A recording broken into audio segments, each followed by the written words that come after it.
ഞാൻ 2 ദിവസം തിഹാർ ജയിലിൽ കിടന്നതിൻ്റെ പേരിൽ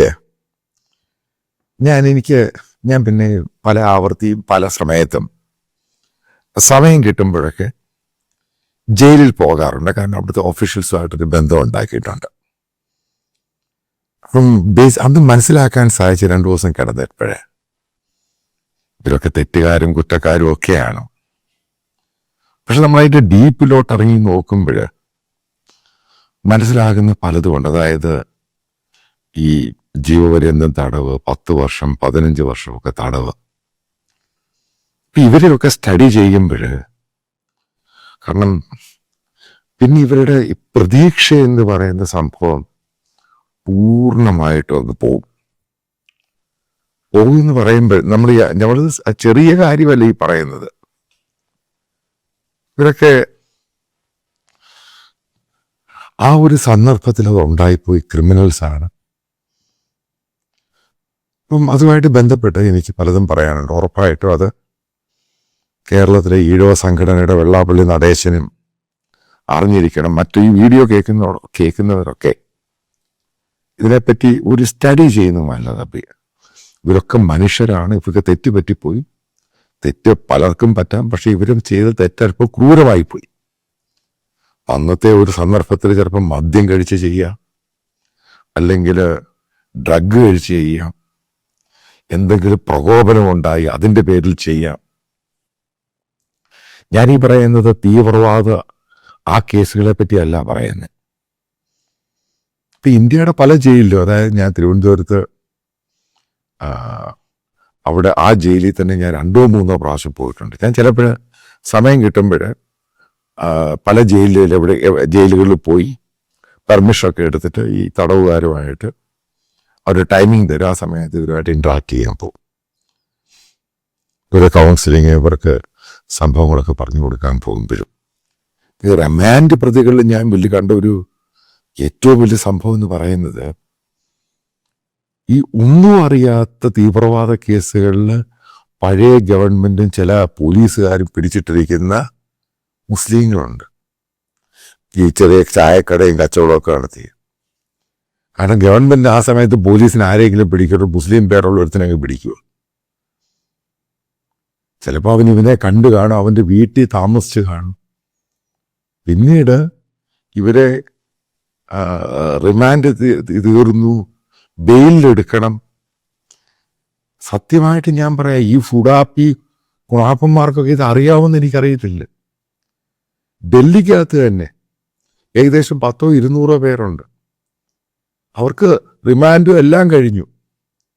പക്ഷെ ഇവർ പുറത്തെടുക്കാൻ ബെയിൽ നിൽക്കാൻ ആരുമില്ല. ഇവന്മാരിവിടെ കിടന്ന് ഇസ്ലാമിക രാജ്യം എന്ന് പറഞ്ഞ് തിളയ്ക്കുന്നില്ലേ?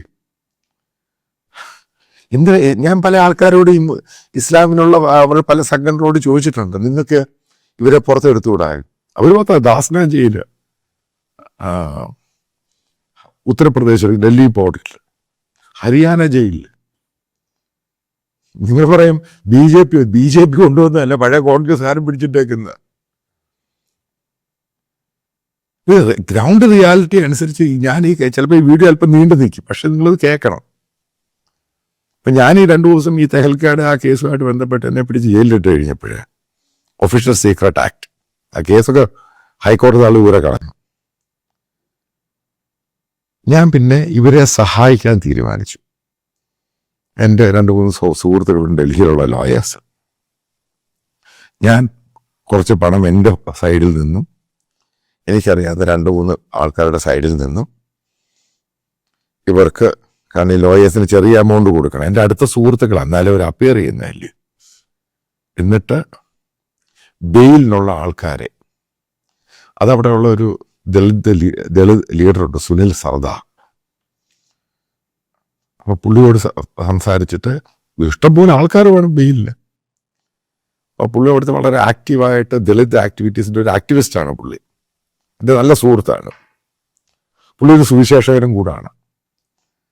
ഇപ്പോൾ പുള്ളിയോട് ഞാൻ പറഞ്ഞു, എനിക്ക് കാരണം ഇത്രയും ആൾക്കാരെ വേണം, ഇത്രയും പേരെ ഇറക്കണേ, 100-400 പേര് വേണം. അപ്പം പുള്ളി എനിക്ക് ഒത്തിരി ആൾക്കാരെ അറേഞ്ച് ചെയ്ത് തന്നു. എന്നിട്ട് വക്കീലിനെ ഒക്കെ ഞാൻ അറേഞ്ച് ചെയ്ത്, ഞാൻ ഏകദേശം ഒരു 150 പേരെ ഈ റിമാൻഡ് എല്ലാം കഴിഞ്ഞ് കിടക്കുന്നവരെ ഞാൻ പുറത്തിറക്കിയിട്ടുണ്ട്. അതിൽ ഏറ്റവും കൂടുതൽ മുസ്ലിം കമ്മ്യൂണിറ്റി ഉള്ള. അതാണ് ഈ തെണ്ടി സുഡാപ്പികൾക്കൊന്നും അത് അറിയത്തില്ല. കാരണം ഞാനവിടെ ചെയ്ത മനുഷ്യത്വത്തിന്റെ ഭാഗമായിട്ടാണ്. ഇസ്ലാമിക രാജ്യം എന്നും പറഞ്ഞ് നടക്കുന്ന ഈ പരമ ജിഹാദികള് അവനൊന്നും ജീവിതത്തിൽ തോന്നുന്നില്ല ഇങ്ങനത്തെ ചെയ്യാൻ വേണ്ടി. ഇതൊക്കെ ഡോക്യുമെന്റഡ് ആണ്. ഞാൻ ഈ പല ഇവന്മാരോട് ചോദിക്കുമ്പോഴേ അവർ പറയുന്നേ അവർക്ക് ആ തിഹാറിന്റെ സൈഡിൽ പോകാൻ പേടിയെ. ഞാൻ പറയും എന്തിനാ പേടിക്കുന്നത്? ഞാൻ പറഞ്ഞാൽ നിങ്ങൾ കുറച്ച് ആൾക്കാരെ ഇവർക്ക് ബെയിൽ നിൽക്കാൻ വേണ്ടി ബെയിൽ നിൽക്കാൻ വേണ്ടി ആൾക്കാരെത്താ അതിന് പോലും കഴിവില്ലാത്ത ഈ കുണാപ്പന്മാരാണ് ഈ ഹമാസും ജിഹാദും ഒക്കെ പറഞ്ഞ് നടക്കുന്നത്. ഇതൊക്കെ ബ്ലാക്ക് ആൻഡ് വൈറ്റ് ഉണ്ടായ സംഭവമാണ് 2016, 17, 18 സമയത്ത്. ഞാനീ പറഞ്ഞു വരുന്നത് ഈ ജയിലിലൊക്കെ പോകുമ്പോൾ ഇപ്പം ഇവരൊക്കെ പരോളിന് പോകും. ചില ആൾക്കാർ പരോളിനൊക്കെ പോകുമ്പം 8-10 ജീവനത്തിൽ കിടക്കുന്നവരാണ്. അപ്പോഴാണ് ഇവർക്ക് മനസ്സിലാകുന്നത് ഇവരുടെ ഭാര്യയ്ക്ക് വേണ്ട, ഇവരുടെ മക്കൾക്ക് വേണ്ട, ഇവരുടെ വീട്ടുകാർക്ക് വേണ്ട, നാട്ടുകാർക്ക് വേണ്ട. അപ്പം ഈ ഭാര്യയും മക്കളൊക്കെ ആ ഏജ് ആണെങ്കിൽ അവരെന്ത് ചെയ്യും? കാരണം കൊലപാതകയുടെയും വലിയ സംഭവം, കള്ളൻ, അങ്ങനെ വലിയ സംഭവം അവരുടെ കുടുംബമാണ്. അവരെന്ത് ചെയ്യും? അവരുടെ ആ പ്രോപ്പർട്ടി കിട്ടുന്ന വിലയ്ക്ക് വിറ്റിട്ട് അവരെവിടെയെങ്കിലും ഒന്ന് പോകും. കാരണം പിന്നെ ആ നാട്ടിൽ നിൽക്കാൻ പറ്റത്തില്ല. പിന്നീട് ഇയാള് ഈ ജയിലിലെ തടവെല്ലാം കഴിച്ചിട്ട് നാട്ടിൽ തിരിച്ചു പോകുമ്പോൾ അവര് കാണത്തില്ല, അവരിയാളെ വീട്ടിൽ കയറ്റത്തില്ല. അവർ പറയും വേറെ എവിടെയെങ്കിലും പോയി താമസിച്ചു, കാരണം ഞാനും കുഞ്ഞുങ്ങളും കുട്ടികളും ഞങ്ങൾക്ക് നിങ്ങളെ ഇനിയും ചുമക്കാൻ വയ്യ സിറ്റുവേഷൻ. അതുകൊണ്ട് കേരള ഗവൺമെന്റ് അവർക്ക് 15,000 രൂപ കൊടുക്കണം എന്ന് പറഞ്ഞാൽ ഞാനൊരു തെറ്റും കാണുന്നില്ല. കാരണം ഇവരെ ആരെങ്കിലും നോക്കണ്ടായ. ഇവിടെ മനസ്സിലാക്കേണ്ട ഒരു പോയിന്റ് ഉണ്ട്. ഞാനിത് പറയുന്ന പോയിന്റിലോട്ട് നിങ്ങൾ ശ്രദ്ധിച്ചു വരിക. ഞാൻ ഈ അലക്സാണ്ടർ ജേക്കബ് സാറ് DGP ആയിട്ട് ജയിലിലുണ്ടായിരുന്ന സമയത്ത് 3-4 പ്രാവശ്യം ഞാൻ പോയിട്ടുണ്ട്. വിയ്യൂർ ജയിലിൽ ഞാൻ പോയിട്ടുണ്ട്. കാരണം അതെൻ്റെ ഒരു ലൈഫിന്റെ പാഷനാണ് ഇവരെ കാരണം ഇവര് മനുഷ്യരാണ്. തെറ്റ് ചെയ്തു എന്ന് പറഞ്ഞുകൊണ്ട് മനുഷ്യനല്ലേ, നമ്മൾ അവർക്കൊരു അവസരം കൊടുക്കണം. ഞാൻ പറഞ്ഞ അതീവ വലിയ ഗുരുതരമായ സംഭവം ചെയ്തതിനെ പറ്റി ഈ തൂക്കിക്കൊല്ലുന്നതിനെയൊക്കെ ഞാൻ എതിർക്കുന്ന ഒരാളാണ്. കാരണം മനുഷ്യനാണ്, അവസരം കൊടുക്കണം. ആ ഒരു ഫിലോസഫി വിശ്വസിക്കുന്ന ഒരാളാണ്. അപ്പം ഞാൻ ഈ പലപ്പോഴും ജയിലിൽ പോകുമ്പോൾ കാണാറുള്ളത് അവിടെ എല്ലാ മതക്കാർക്കും പോയി ആൾക്കാരെ കൗൺസിലിംഗ് ചെയ്യുക. അപ്പം ജയിലിൻ്റെ ഒരു അതോറിറ്റി ഉണ്ട്, ജോലിക്കാരുണ്ട്. കാരണം ഇവർക്ക് കൗൺസിലിങ്ങും വെൽഫെയറുമായിട്ടൊക്കെ ബന്ധപ്പെട്ട് അവർക്കൊക്കെ ലിമിറ്റഡ്. അത് ഒരു കാരണവശാലും ഇവരുടെ ട്രാൻസ്ഫോർമേഷൻ നടക്കത്തൊന്നുമില്ല. കാരണം ഇവർ പിന്നെ അങ്ങ് തകർന്നു പോകും. ഫാമിലിയും ഇല്ല, കുടുംബവും ഇല്ല, ആർക്കും ഇവരെ വേണ്ട എന്നുള്ള രീതിയിലോട്ട് വരും. അപ്പം ഈ ജയിൽ മിനിസ്ട്രിയുമായിട്ട് ബന്ധപ്പെട്ട് പല ക്രിസ്ത്യൻ സംഘടനകളുണ്ട്, കാത്തലിക് സഭയുണ്ട്, അതേപോലെ. പക്ഷെ ഏറ്റവും കൂടുതൽ നമ്മൾ അപ്രീഷിയേറ്റ് ചെയ്യുന്നത്, ഇൻക്ലൂഡിങ് വെള്ളാപ്പള്ളി നടേശ താങ്കളോടുകൂടെ പറയുകയാണ്, ഈ പറയുന്ന പെൻറ്റക്കോസ്റ്റുകാരെയാണ്. അവർ ഭയങ്കര സിൻസിയറാണ് ഈ കാര്യത്തിൽ. ഈ ജയിലിലുള്ളവർ ഇവർക്ക് പണം കൊടുക്കൂ. ഇവർ ജയിലിൽ ഈ പോകുന്ന പാസ്റ്റേഴ്സൊക്കെ 5 പൈസ നിവൃത്തിയില്ലാത്തവരാ. കറക്റ്റ് വണ്ടിക്കൂലിയുമായിട്ടാണ് ഇവർ പോകുന്നത്. കാരണം ഞാൻ ഇതിനെപ്പറ്റി സ്റ്റഡി ചെയ്ത സംഭവം, കേരളത്തിലെ ഏറ്റവും കൂടുതൽ ജയിലുകളിൽ കിടക്കുന്ന കമ്മ്യൂണിറ്റി അത് നിങ്ങൾക്കറിയോ? ഈഴവ കമ്മ്യൂണിറ്റിയിലുള്ളവരാ. മദ്യം കഴിച്ച് അതുണ്ടാക്കി ഇതുണ്ടാക്കി, ഇത് പ്രശ്നം, വീട്ടിലെ പ്രശ്നം, അടിപിടി, കൊലപാതകം, മർഡർ, കൊല്ലാൻ ശ്രമിച്ചു. എന്നിട്ട് ഈ വെള്ളാപ്പള്ളി നടേശനും അവരുടെ കൂട്ടരും ഇവരെ റീഹാബിലിറ്റേറ്റ് ചെയ്യാൻ ഇവർ പുറത്തിറങ്ങി എന്തെങ്കിലും ചെയ്ത് നിങ്ങൾ കേട്ടിട്ടുണ്ടോ ഇന്ന് വരെ, ടിൽ ടുഡേ? പക്ഷെ അവിടെയാണ് നമ്മൾ ഈ സമ്മതിക്കേണ്ട ഈ പെൻറ്റക്കോസ്റ്റ് പാസ്റ്റേഴ്സ്. അവരുടെ ജയിൽ മിനിസ്ട്രി എന്ന് പറയുന്ന ഭയങ്കര സംഭവമാണ്. കേരളത്തില്, ഇന്ത്യയിൽ തന്നെ ഒരൊറ്റ സഭയ്ക്കും അവിടെ അടുക്കാൻ പറ്റത്തില്ല അവർ ചെയ്യുന്ന രീതിയിൽ. അത് ഇന്ത്യയിൽ ഉരുവപ്പെട്ട എല്ലാ ജയിലുകളിലും ഇവരുണ്ട്. ഇവരുടെ ജോലി അതാണ്. രാവിലെ മുതൽ ജയിലിൽ പോയി ഇവരോട് സംസാരിക്കുക, ഇവരെ ട്രാൻസ്ഫോർമേഷനിൽ കൊണ്ടുവരിക, ഇവരുടെ മനം മാറ്റുക, ഇവരെ നല്ല മനുഷ്യരാക്കിയെടുക്കുക. ഇനി അടുത്തൊരു കണക്ക് ഞാൻ നിങ്ങളോട് ചോദിക്കട്ടെ. ഇപ്പൊ കേരളത്തിൽ നിന്ന് ഇത്ര ശതമാനം ആൾക്കാർ ജയിലിൽ ഇറങ്ങുമല്ലോ ഓരോ വർഷവും. ഈ ജയിലിലിറങ്ങിയ ഈ തടവുകാരെ പറ്റി നിങ്ങൾ അന്വേഷിച്ചിട്ടുണ്ട് ഇവരവിടെ പോയെന്ന്? ഇതിനകത്ത് 60-70% പിന്നെ ഇവർ കേരളത്തിൽ നിൽക്കത്തില്ല, ആ നാട്ടിലേ നിൽക്കത്തില്ല. കാരണം ഇവർക്ക് എവിടെയും ജോലി കിട്ടത്തില്ല. ഇവരെ വീട്ടുകാരിവരെ റിജക്റ്റ് ചെയ്തു, എല്ലാം റിജക്റ്റ് ചെയ്തു. പിന്നെ ഇവർ പോകാൻ ഒറ്റ വഴിയുള്ളൂ, കേരളം വിട്ടു പോവുക. ഞാൻ പറഞ്ഞ ഗ്രൗണ്ട് റിയാലിറ്റിയാണ്. കേരളം വിട്ട് എങ്ങോട്ടെങ്കിലും പോകും. ഒരു പുറത്തിറങ്ങുന്ന സമയത്ത് ഇവർക്കറിയാം ആർക്കും അവരെ വേണ്ട. ഇവര് സൂയിസൈഡിന്റെ ആ പോയിന്റിലാണ് ഇറങ്ങുന്നത്, എഡ്ജിൽ. പക്ഷെ അവിടെ ഈ പെന്തക്കോസ്റ്റുകാർ പോയിട്ട് ഈ സാധനത്തെ അങ്ങ് ട്രാൻസ്ഫോം ചെയ്യുവാണ്. പിന്നീട് അവർക്ക് പ്രതീക്ഷ കൊടുക്കുവാണ്, ഹോപ്പ്. അങ്ങനെ ഇവരുടെ പ്രയർ ഗ്രൂപ്പിലൊക്കെ ആയിട്ട് അവർ പ്രാർത്ഥിച്ചിട്ട് അവർക്ക് ഏതോ രീതിയിൽ പ്രൊഫസിയൊക്കെ ഉണ്ടായിട്ട് പറയും, അയാളോട് പറയും ഇന്നടത്ത് പോകാൻ, അവിടെ പോയി വർക്ക് ചെയ്യുന്നു. ഇവരൊക്കെ കേരളത്തിൽ നിന്ന് ജയിലിലിറങ്ങുന്ന ഏകദേശം 20-30% ആൾക്കാര് ഇന്ത്യയുടെ നോർത്ത് ഇന്ത്യയിലും വെസ്റ്റേൺ ഇന്ത്യയിലും ഒക്കെ സുവിശേഷകരാണ്. നിങ്ങൾക്കറിയാം എത്ര പേർക്ക് ഇതറിയാം? ഇതൊരു വലിയൊരു ശതമാനം ഈഴവ കമ്മ്യൂണിറ്റിയിലുള്ളവരാണ്. ഞാനിത് പറയുമ്പോൾ എനിക്ക് ഇമോഷൻസും ഉണ്ട്. കാരണം ഞാൻ ജമ്മുവിൽ പോയി കഴിഞ്ഞ സമയത്ത് പഹാഡ് ആ ഏരിയയിൽ പോയപ്പോഴ് ഈ പഹാഡീസ് ഈ വലിയ ഉയർന്ന കുന്നിൻ്റെ സൈഡിൽ താമസിക്കുന്നവരാണ്. അപ്പം ഞാനത് വഴി കടന്ന് അവിടെ സുഹൃത്തുമായിട്ട് സംസാരിച്ചിട്ട് എന്നെ അവിടെ കാണിക്കാമെന്നും പറഞ്ഞ് കൊണ്ടുകഴിഞ്ഞപ്പോഴേ അവിടെ 15ഓളം പേര് ചേർന്ന് നടത്തുന്ന ഈ പഹാഡീസ് ഉള്ള കൺവേർട്ടഡ് പെന്തക്കോസ്റ്റൽ ചർച്ചുണ്ട്. അതിൻ്റെ പാസ്റ്റർ മലയാളി, അയാൾ കായംകുളംകാരന്. ഇതേപോലെ കേസുമായിട്ട് ബന്ധപ്പെട്ട് പിന്നെ നാട്ടിലെ ഫാമിലി ഒന്നുമില്ല, അയാളോട് വന്നു. അയാളുടെ കൂടെ അന്ന് ഇറങ്ങിയ ഒരാൾ ആസാമിലുണ്ട്, അയാൾക്കറിയാവുന്ന. ഇവരെല്ലാം നല്ല ബന്ധമുണ്ട്, ഇവരെല്ലാം പാസ്റ്റേഴ്സാണ്. അപ്പം ഇവരുടെ ലൈഫിൻ്റെ ട്രാൻസ്ഫോർമേഷൻ, ക്രിമിനൽസ്, കൊലപാതകി, അതിഭയങ്കരമായ മോഷണം നടത്തുന്നവർ, അതിൻ്റെ ട്രാൻസ്ഫോർമേഷൻ നടത്തിയ പെന്തക്കോസ്റ്റുകാർ ഇവർക്ക് അത്ര പണം കൊടുത്തിട്ട് അവരെ പെന്തക്കോസ്റ്റുകാരാക്കിയത്. ഞമ്മടെ എത്രയോ ആൾക്കാരുടെ പേര് തരാം കേരളത്തിൽ നിന്നുള്ള മലയാളികളുടെ. ഇതിൻ്റെ അകത്ത് മുസ്ലിംസും ഉണ്ട്, ഒത്തിരി മുസ്ലിംസ് ഉണ്ട് ഇതിൻ്റെ അകത്ത്. അവരുടെ ലൈഫ് എങ്ങനെ ട്രാൻസ്ഫോം ചെയ്തത്? ഒരു മനുഷ്യനെ നമ്മൾ മതത്തിൻ്റെ പേരിലല്ല കാണണ്ടേ ഇവിടെ. അവൻ്റെ ലൈഫ് ട്രാൻസ്ഫോം ചെയ്തു. അവൻ അത്ര വലിയ ഭീകരനായിരുന്നു.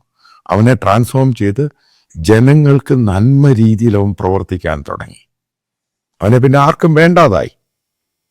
അപ്പം ഈ പെന്തക്കോസ്റ്റുകാർ കാണിക്കുന്നത് ശരിയില്ല. എത്ര പേർക്ക് അത് റിജക്റ്റ് ചെയ്യാൻ പറ്റും? ഇനി ഇവിടെ മറ്റുള്ള ഇതിനെയൊക്കെ എതിർക്കുന്നത് സംഘപരിവാർ, RSS. നിങ്ങൾ എത്ര പേരെ ട്രാൻസ്ഫോം ചെയ്തു ഈ ജയിലിൽ കിടക്കുന്ന നിങ്ങളുടെ കമ്മ്യൂണിറ്റിയിലുള്ളവരെ? നിങ്ങൾക്ക് ഒരാളെ പറ്റിയിട്ടുണ്ടോ? ഒരാളെ.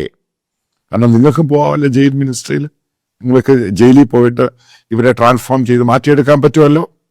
കാരണം നിങ്ങളത് മെനക്കെടാൻ തയ്യാറല്ലേ. ഇവിടെ മതപരിവർത്തനം അല്ല ഇവിടുത്തെ ഇഷ്യൂ. ഇവിടുത്തെ ഇഷ്യൂ ഒരു മനുഷ്യൻ നാശത്തിലോട്ട് പോകുന്നവനെ പിടിച്ചോണ്ട് വരുന്നു. ഇതിവിടുത്തെ പല മതസംഘടനകളും, ഇതിനകത്ത് കാത്തലിക് സഭയോ ഓർത്തഡോക്സ് സഭയോ മർത്തോമ സഭയ്ക്കൊന്നും വലിയ റോളൊന്നുമില്ല. ഒറ്റ ഇതിനകത്ത് മെയിൻ റോൾ ഇന്ത്യ മുഴുവനും ഈ പെന്തക്കോസ്റ്റ് മൂവ്മെന്റിന് മാത്രമേ ഉള്ളൂ. അവർ ഭയങ്കര അഗ്രസീവ് ആ കാര്യത്തിൽ.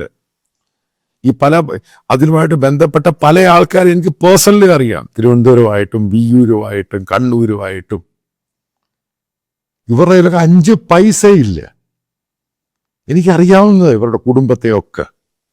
പക്ഷെ അത് അവരുടെ മിഷനാണ്, ഈ ആൾക്കാരെ ട്രാൻസ്ഫോം ചെയ്തെടുക്കുക. അവർ നശിക്കരുത്. ലോകത്തിന് നന്മ ഉണ്ടാക്കുന്നവനായിട്ട് അവനെ മാറ്റിയെടുക്കണം. നിങ്ങൾ ഈ കുറ്റം പറയുന്നവരൊക്കെ നിങ്ങളിത് മനസ്സിലായി. ഞാൻ ഇതിനകത്ത് കൺക്ലൂഡ് ചെയ്യുന്നൊരു പാട്ടെന്ന് പറയുന്നത്, ഇങ്ങനെയുള്ള ആൾക്കാരെ നിങ്ങൾ സമൂഹത്തിൽ വെച്ച് പലപ്പോഴും കാണാറുണ്ടായിരിക്കും. എൻ്റെ ഒരു റിക്വസ്റ്റ് എന്ന് പറഞ്ഞ് ഇവരുടെ ഒന്നും 5 പൈസയില്ല. ഇവർ അറ്റ്ലീസ്റ്റ് ആഹാരം കഴിക്കുന്നു, രാവിലെ ഇതിട്ടോട്ട് ഇതങ്ങ് പോവുക. ഇവരെയൊക്കെ നിങ്ങൾ എന്തെങ്കിലും രീതിയിൽ ആഹാരമൊക്കെ കൊടുത്ത് സഹായിക്കുവാണെങ്കിൽ അത് ഏറ്റവും വലിയ സഹായമാണ്. കാരണം അവർ ഈ ലോകത്തിന് ചെയ്യുന്ന, നമ്മുടെ നാട്ടിൽ ചെയ്യുന്ന ഉപകാരം എന്ന് പറയുന്നത് അങ്ങനെ ഒരു സാധാരണക്കാരന് ചെയ്യാൻ പറ്റില്ല, ചെയ്യാൻ പറ്റത്തില്ല. കാരണം ഒരു എവരി ഡേ അവർക്ക് പനിയാണ്, അവരുടെ വീട്ടിലെ സാമ്പത്തികം ഒക്കെ പ്രശ്നമുണ്ടെങ്കിലും അവരത് മുടക്കത്തില്ല. ആ സംഭവം രാവിലെ മുതൽ അതിൻ്റെ പുറകെ നടന്ന് ഈ പറഞ്ഞ ആൾക്കാരെ ട്രാൻസ്ഫോം ചെയ്ത് അവനെ പൂർണ്ണമായിട്ടും ഒരു നല്ല മനുഷ്യനാക്കി എടുക്കുന്നതിൽ ഇവിടുത്തെ ജയിൽ മിനിസ്ട്രി എന്ന് പറയുന്ന ഭയങ്കര സക്സസ് ആണ്. ഡൽഹിയിലും ഒരു ഭയങ്കര സക്സസ് ആണ്. എത്രയോ പേരെ അവർ മാറ്റിയെടുത്തേക്കുന്നു. എന്നിട്ട് ഇവർക്ക് പരിചയമുള്ള പല സ്ഥലങ്ങളിലുണ്ട്. അപ്പോൾ ഇന്ത്യയുടെ അവർ ആൾക്കാരോട് പറയും, ഇന്ന ആൾ വരുന്നുണ്ട്, അയാളെ നോക്കണം, അയാൾക്കൊരു കമ്പനി കൊടുക്കണം, അയാളെ സഹോദരനായിട്ട് കാണുക. ക്രിമിനലിനെ പറ്റിയാണ് പറയുന്നത്. കാരണം അവർക്കറിയാം ഇയാൾ മാറി, അവർ ഹെൽപ്പ് ചെയ്യും. കാരണം ആർക്കും വേണ്ടാത്തവനാണ്.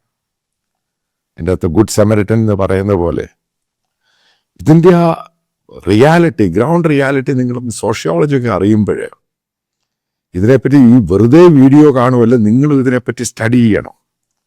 കാരണം ഞാൻ സ്റ്റഡി ചെയ്തൊരു ടോപ്പിക്കാണ് കേരളത്തിൽ നിന്ന് ജയിലിൽ നിന്ന് എത്ര പെർസെൻറ്റേജ് ഇവിടെ താമസിക്കുക, എത്ര പേര് പുറത്തു പോകുന്നു, ഇവരൊക്കെ എങ്ങനെയാണ് ജീവിക്കുന്നത്. പിന്നെ അപ്പോൾ ട്രാൻസ്ഫോർമേഷൻ എന്ന് പറയുന്നതിൻ്റെ അകത്ത് പെന്തക്കോസ്റ്റുകാർ വലിയ കോൺട്രിബ്യൂഷനാണ് കൊടുത്തിരിക്കുന്നത്. പക്ഷെ അതിനെപ്പറ്റി ആരും പറയുന്നില്ല. പക്ഷെ അതാണ് ഗ്രൗണ്ട് റിയാലിറ്റി. ഇതിനെപ്പറ്റി എനിക്ക് വെള്ളാപ്പള്ളിയോടാണെങ്കിലും മറ്റുള്ള ഹിന്ദു സംഘടനകളോടാണെങ്കിലും NSSനോടാണെങ്കിലും ഇവരോടൊക്കെ ചോദിക്കാനുള്ളത്, നിങ്ങൾക്ക് എന്തുകൊണ്ട് ഇത് തുടങ്ങിക്കൂടാ? നിങ്ങളുടെ ഏറ്റവും കൂടുതൽ കേരളത്തിലെ ഹിന്ദു കമ്മ്യൂണിറ്റിയാ, എന്തുകൊണ്ട് തുടങ്ങിക്കൂടാ? ഇങ്ങനെ ആൾക്കാരെ ട്രാൻസ്ഫോം ചെയ്ത് മാറ്റിക്കൂടാ? നിങ്ങൾക്കതിന് മെനക്കെടാൻ വയ്യ. അതതിൻ്റെ പുറകിലുള്ള ഏറ്റവും വലിയ വിഷയം എന്ന് പറയുന്നത്. അപ്പൊ ഇത് ചെയ്യുന്നവരെ നിങ്ങൾ എന്തിനാ തടയുന്നത്? അവരത് മാറ്റട്ടെ. നമ്മളതിനെ ഫെസിലിറ്റേറ്റ് ചെയ്യുകയാണ് ചെയ്യേണ്ടത്. അത് നേഷൻ ബിൽഡിങ്ങിന്റെ ഭാഗമായിട്ടാണ് കൊടുക്കുന്നത്. ബേസിക്കലി അത് അറിയേണ്ടത് നേഷൻ ബിൽഡിംഗ് ആണ്, നേഷൻ ഫസ്റ്റ്. എന്തിനാ നേഷനിൽ ക്രിമിനൽസ് ആയിട്ടുള്ളവർ വേണ്ട, നമുക്ക് നല്ല ആൾക്കാർ വേണം. അതിൻ്റെ ഭാഗമായിട്ട് ഈ നടക്കുന്ന ജയിൽ മിനിസ്റ്റർ ചെയ്യുന്ന എല്ലാവർക്കും എൻ്റെ എല്ലാവിധമായ സപ്പോർട്ട് ഞാൻ കൊടുക്കുന്നതിനോടൊപ്പം തന്നെ നിങ്ങളും അതേപോലെ ഇവർക്ക് സപ്പോർട്ട് ചെയ്യണം. കാരണം ഇവർക്ക് ഗവൺമെൻറ് ഗ്രാൻഡോ ലാൻഡോ ഇതൊന്നും തന്നെയില്ല. അവർക്ക് ആകെയുള്ള അവരുടെ വസ്ത്രവും ആ പോകുന്ന ആ സംഭവം ചെരുപ്പും അത് മാത്രമേ ഉള്ളൂ. That is amazing. അതാണ് അവർ ചെയ്തുകൊണ്ടിരിക്കുന്ന ഈ സമൂഹത്തിന് വേണ്ടി. നിങ്ങൾക്കറിയാം, കഴിഞ്ഞ 2 ആഴ്ച കൊണ്ട് ഞാൻ നിങ്ങളോടൊരു കോൺട്രിബ്യൂഷൻ വേണമെന്ന് അഭ്യർത്ഥിക്കുകയാണ്. എൻ്റെ വീഡിയോ റൺ ചെയ്തു ഈ വീഡിയോയുടെ അവസാനം. അപ്പം അതിനകത്ത് ചില പ്രശ്നങ്ങളുണ്ടായി. കാരണം ബാങ്കുകളുടെ ചില ലിമിറ്റ്, അതേപോലെ GPay, ഗൂഗിൾ പേ, UPIയുടെ ചില ലിമിറ്റ്. അപ്പം അതൊക്കെ റെക്ടിഫൈ ചെയ്തിട്ട് പുതിയ അക്കൗണ്ടും ഡീറ്റെയിൽസും അതേപോലുള്ള റെസ്ട്രിക്ഷൻസും ഉണ്ടാവുകയില്ല. വിദേശത്തുള്ളവർക്ക് കറണ്ട് അക്കൗണ്ടിൽ അയക്കാനുള്ള ബുദ്ധിമുട്ട് അത് മാറ്റിയിട്ട് പേഴ്സണൽ അക്കൗണ്ട് എടുത്തിടുന്നുണ്ട്. കൃത്യമായിട്ടൊരു കാര്യം പറയാം, ഓരോ രൂപയ്ക്കും അക്കൗണ്ടബിൾ ആണ് ഞാൻ ജനങ്ങളുടെ കയ്യിൽ നിന്നാണ് ഈ പണം സ്വരൂപിക്കുന്നത്.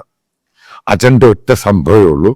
കേരളത്തിൽ ഇന്ന് നടന്നുകൊണ്ടിരിക്കുന്ന മീഡിയ സംസ്കാരം, അതായത് ഒരു പ്രത്യേക വിഭാഗത്തിന് വേണ്ടി മത തീവ്രവാദ വിഭാഗക്കാർക്ക് വേണ്ടി ഇവിടുത്തെ ചാനലുകളും മീഡിയയും അവർ ഗെയിം കളിക്കുകയാണ്. നമ്മൾ മനോരമയുടെ കേസെടുത്ത് നോക്കുക, എന്താണ് ഇത് സംഭവിച്ചത്? മനോരമയിൽ നിന്നും ഒരിക്കലും എക്സ്പെക്ട് ചെയ്യാത്ത രീതിയിലാണ് സംഭവം ഉണ്ടായത്. അപ്പം നമുക്കിത് പൊളിച്ചേ മതിയാവത്തുള്ളൂ. ഇപ്പോൾ എൻ്റെ കൂടെ സഹകരിക്കുക എന്നുള്ളത് മാൻഡേറ്ററി അല്ല. നിങ്ങൾക്ക് ഇഷ്ടമുള്ള രീതിയിൽ സഹായം 1 രൂപയാണെങ്കിലും അത് ബോണ്ടേജ് ആയിരിക്കും. ഇതുമായിട്ട് ബന്ധപ്പെട്ട് ഞാൻ വരാൻ പോകുന്ന സമയത്ത് ഇതൊരു 24 hours ന്യൂസ് ചാനലായിരിക്കും. നാഷണൽ പൊളിറ്റിക്സ്, നാഷണൽ ഇഷ്യൂസ്, അതേപോലെ തന്നെ കേരളത്തിൻ്റെ റീജിയണൽ കാര്യങ്ങൾ, ഇന്ത്യയുടെ ഓരോ ഭാഗത്തെയും കാര്യങ്ങൾ, ഇന്റർനാഷണൽ ജിയോ പൊളിറ്റിക്സ്. ഇപ്പം നല്ല കുറച്ച് ആൾക്കാരെ ഞാൻ സെലക്ട് ചെയ്തിട്ടുണ്ട്. അവരൊക്കെ എൻ്റെ കൂടെ ജോയിൻ ചെയ്യാൻ തയ്യാറാണ്. അപ്പോൾ അതുമായിട്ട് ബന്ധപ്പെട്ടാണ് എനിക്കിങ്ങനെ ഒരു ഫിനാൻഷ്യൽ സപ്പോർട്ട്, ക്രൗഡ് ഫണ്ടിങ്. ഒരു സ്പോൺസറും ഇല്ല, ഒരു അഡ്വർടൈസേഴ്സും ഇല്ല, ജനങ്ങളാണ് ഫണ്ട് ചെയ്യുന്നത്. ഉറപ്പായിട്ടും ഇത് കുറച്ച് കഴിയുമ്പോൾ ഇത് വലിയൊരു സംഭവം ഇന്ത്യയിലായിട്ട് മാറും. നിങ്ങൾക്ക് എൻ്റെ എക്സ്പീരിയൻസ് അറിയാം, 10-30 വർഷം ഈ ഫീൽഡിലുള്ള എക്സ്പീരിയൻസ് ആണ്. അപ്പം നല്ല ആൾക്കാർ, നല്ല ടാലൻറ്റഡ് ആയിട്ടുള്ള ആൾക്കാർ, ദേശീയതയുള്ള ആൾക്കാർ ജോയിൻ ചെയ്യാൻ തയ്യാറാണ്, മൾട്ടിപ്പിൾ ലാംഗ്വേജിൽ. അതായത് നമ്മൾ മനസ്സിലാക്കുക, വരാൻ പോകുന്ന ദിവസങ്ങളിൽ കേരളത്തിൽ ഈ കാണിക്കുന്ന മീഡിയ സംസ്കാരത്തെ നമ്മൾ പൊളിച്ചടക്കും. പൊളിച്ചടുക്കും ഇതിനെ, തോലച്ചയാളായി. അപ്പം നിങ്ങൾ സഹകരിക്കുക. നല്ല ആൾക്കാരുണ്ടെങ്കിൽ തന്നെ, അതായത് ഡെഡിക്കേറ്റഡ് ആയിട്ടുള്ള ആൾക്കാർ എൻ്റെ കൂടെ സർവീസ് ചെയ്യാൻ താല്പര്യമുള്ളവർക്ക്, ജോലി ചെയ്യാൻ താല്പര്യമുള്ളവർക്കും എന്നെ വിവരം അറിയിച്ചാൽ ഞാൻ നിങ്ങളെ ട്രെയിൻ ചെയ്തെടുക്കുന്നതായിരിക്കും. അതായത് ഡെഡിക്കേറ്റഡ് ആയിരിക്കണം, ഇത് പഠിക്കണം, മനസ്സിലാക്കണം, എങ്ങനെ ചെയ്യണം. അതായത് ബന്ധപ്പെട്ട ചില കാര്യങ്ങൾ പറയാം, 1-2 കാര്യങ്ങൾ പറയും. ഇപ്പം നല്ലൊരു റിപ്പോർട്ടിംഗ് ഉണ്ടായി, ഒരു സംഭവത്ത് പോയി റിപ്പോർട്ട് ചെയ്യണം. അതിനുവേണ്ടി ഒരാളെ പറഞ്ഞു വിടുക, ഗ്രൗണ്ടിൽ റിപ്പോർട്ട് ചെയ്യുക, ഇതിനൊക്കെ എക്സ്പെൻസ് ഉണ്ട്. നല്ല റിസർച്ച് ടീം ഉണ്ടാകണം. അപ്പം ഇതിന് പറ്റിയ പഴയ പോലെ ചാനൽ ഇൻഫ്രാസ്ട്രക്ചറിൻ്റെ ആവശ്യമൊന്നുമില്ല. ഇതെങ്ങനെയാണ് എക്സിക്യൂട്ട് ചെയ്തതിന് നല്ല ആൾക്കാരെ എടുക്കണം, നല്ല ടാലൻസിന് പണം കൊടുക്കണം. അതൊരിക്കലും ഫ്രീ ആയിരിക്കത്തില്ല. മോശമായ ടാലൻസിന് അത്രയും പണം കൊടുത്താൽ മതി, നല്ല ടാലൻസിന് പണം കൊടുത്തേ മതിയാവത്തുള്ളൂ. അതാണ് ഇതിൻ്റെ ബേസിക് ഇഷ്യൂ എന്ന് പറയുന്നത്. അപ്പം അങ്ങനെയുള്ളവരെ എടുക്കുക. എനിക്കറിയാവുന്ന പല ടീമംഗങ്ങളുണ്ട് എൻ്റെ കൂടെ, തെഹൽക്കയിലും മറ്റു പല ചാനലുകളിലൊക്കെ വർക്ക് ചെയ്ത് ഹൈലി ടാലൻറ്റഡ് ആയിട്ടുള്ള ആൾക്കാരുണ്ട്. അപ്പം അവരെയൊക്കെ ഒത്തൊരുമിപ്പിച്ച് ഇതിന് പല മൾട്ടിപ്പിൾ ലാംഗ്വേജിൽ കൂടെ ഇത് പോകുമ്പോൾ മാത്രമേ ഇതിൻ്റെ ഒബ്ജക്റ്റീവ് എന്തുവാന്ന് നമുക്ക് മനസ്സിലാവത്തുള്ളൂ. അപ്പോൾ സഹകരിക്കുന്നതിന് വളരെ നന്ദി. ഫർദർ നിങ്ങളുടെ എല്ലാ സഹകരണം ഇതിൻ്റെ കൂടെ ഉണ്ടാകുമെന്ന് പൂർണ്ണമായിട്ടും വളരെ സ്നേഹത്തോടു കൂടെ പ്രതീക്ഷിക്കുന്നു.